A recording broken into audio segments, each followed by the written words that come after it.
أهلا بيكم. أنا هتكلم النهاردة عن موضوع الحقيقة في حد طلب مني إن أنا أجاوبه على السؤال ده. فموضوعنا النهاردة بيتكلم عن ليه دايما بندخل الناس الغلط في حياتنا، وإزاي أعرف الشخص الطيب بجد من الشخص المزيف. الحقيقة السؤال ده بيوجع القلب قوي. ليه أنا بدخل في حياتي ناس غلط بيجرحوني ويوجعوني، وببقى مش عارفة أميز الشخص الطيب من اللي مش طيب، وما بقيتش عارفة أصدق مين وما صدقش مين. طيب، خلينا نتكلم بوضوح.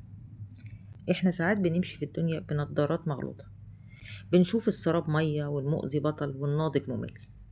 النهاردة مش بس هقولك ليه بنختار الغلط، لأ، أنا هقولك كمان تعرفي الشخص الطيب ازاي تشوفي العلامات اللي بتقول إن الإنسان ده أمان لقلبك وروحك.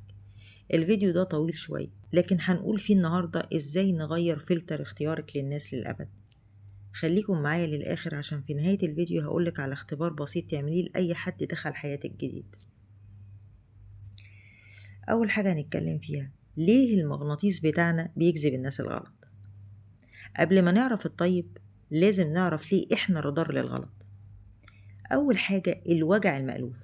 علم النفس بيقول إننا دايما بننجذب للي شبه جروحنا القديمة. لو اتعودتي في بيتك إن الحب تعب ومطاردة، عقلك هيشوف الشخص الطيب الهادي ممل وما فيهوش كيمياء. انت بتدوري على خناقة مش على حب. وفي عقدة الإنقاذ، ساعات بنختار الشخص المكسور أو الغلط عشان إحنا عايزين نصلحه ونغيره. بنحس بكياننا لما ننقد حد، وبننسى إن إحنا مش ممرضين ولا دكاترة، إحنا شركاء حياة. وفي نقطة الاحتياج الشديد، لما بنكون جعانين عاطفيا بناكل أي حاجة تقابلنا حتى لو مسمومة. لو انتي مش شبعانة حب من نفسك، أي حد هيقولك كلمتين حلوين هتشوفيه فارس الأحلام، وهتتغاضي عن كل العيوب ده إذا شفتيها أصلا، لأن ساعتها الكلام الحلو بيغطي على أي حاجة. طيب، هو مين الشخص الطيب بجد؟ ومعنى الشخص الطيب بجد يعني مش بتاع شعارات. الشخص الطيب يا جماعة مش هو اللي بيقول أنا طيب واللي كلامه كله غزل. الطيب الحقيقي علاماته واضحة بس محتاجة هدوء عشان تشوفيها. من العلامات دي إيه؟ الثبات. الشخص الطيب يعني مش يوم فوق ويوم تحت، مش يوم يحبك ويوم يختفي. أفعاله ثابتة وكلامه شبه تصرف.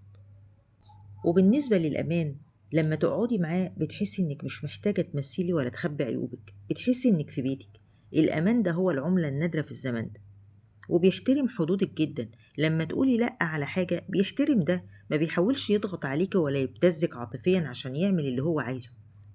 ودايما تلاقيه بيفرح لنجاحك.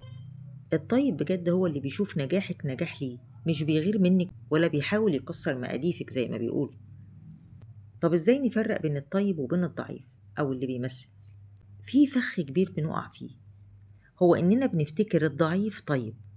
الشخص اللي ملوش رأي وبيوافق على كل حاجة ده مش طيب، ده خايف. الطيب الحقيقي قوي عنده شخصية بس بيختار إنه يكون رحيم.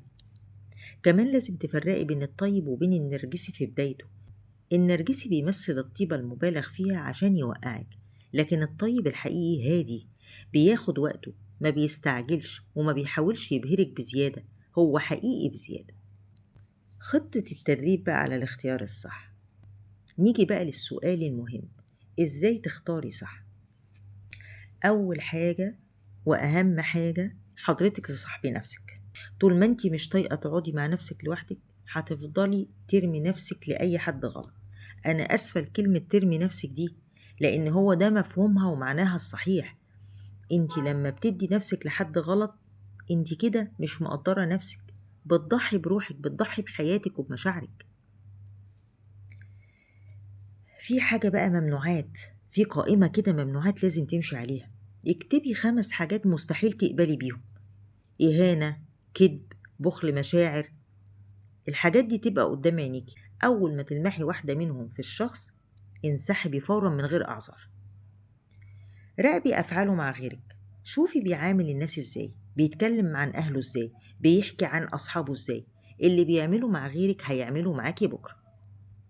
واسمعي بقى لقلبك، لإحساسك. لو قلبك مقبوض من حد في أول قعدة، ما تقوليش أنا ظلمان. قلبك ما بيكدبش، والجسم بيلقط الطاقة السلبية قبل العقل. في النهاية الطيبين موجودين، بس احنا محتاجين ننظف مرايتنا عشان نشوفها. انتي تستاهلي حد يشيلك فوق راسه، حد يكون ليكي سند مش عبء. قولولي في التعليقات، هل حصل معكم قبل كده انكم شفتوا حد ممل وبعد كده اكتشفتوا انه كان اطيب حد في الدنيا؟ وايه العلامة اللي بتخليكم تطمنوا للشخص اللي قدامكم؟